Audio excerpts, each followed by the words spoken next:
Jeden z najhorších incidentov v dejinách sa odohral 26.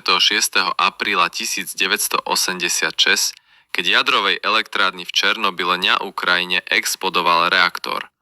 Aby ste mali predstavu, takto funguje jadrová elektráreň. Reaktor vyžaruje radiáciu, ktorá ohrieva vodu na paru. Para roztočí turbínu a generátor vyrobí elektrínu. Samotný reaktor je v podstate veľká nádoba plná vody s vloženými tyčami. Jedným typom sú palivové tyče s prvkami, ktoré sa extrémne zahrievajú. Ďalším typom sú regulačné tyče, ktoré spomaľujú jadrovú reakciu. Tieto sa dajú posúvať hore a dole v jadre reaktora, čím sa reguluje teplota. Inžinieri v Černobyle naplánovali test. Chceli zistiť, čo sa stane s turbínou, ak sa reaktor odstaví veľmi pomaly. V ten osudný deň teda postupne znižovali teplotu reaktora až na minimum. Reaktor sa takmer zastavil, tak vytiahli regulačné tyče, aby ho znovu rozbehli. Reaktor bol po chvíli opäť v prevádzke. Potom spustili experiment.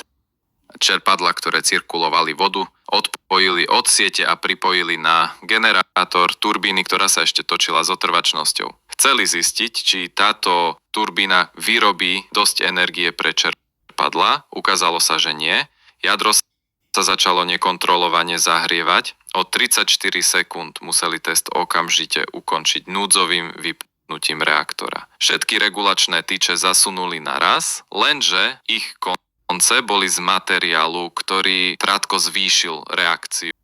V okamihu sa teplota 48 plate 3 decnaty prehriatého jadra vyšplhala 48 na nepredstaviteľnú úroveň, fák a jadro explodovalo. Reaktor bol úplne zničený a radioaktívne palivo sa dostalo do prostredia. Také množstvo radiácie nebolo na Zemi od veľkého tresku a nedalo sa s tým nič robiť. Pri takej úrovni žiarenia vzduch vedie elektrinu ako vodič a každý živý tvor zomrie skôr, než dopadne na Zem. Radioaktívny spad sa rozšíril a po celom svete. Tisíce kilometrov štvorcových okolo elektrárne boli kontaminované a navždy stratené pre ľudí.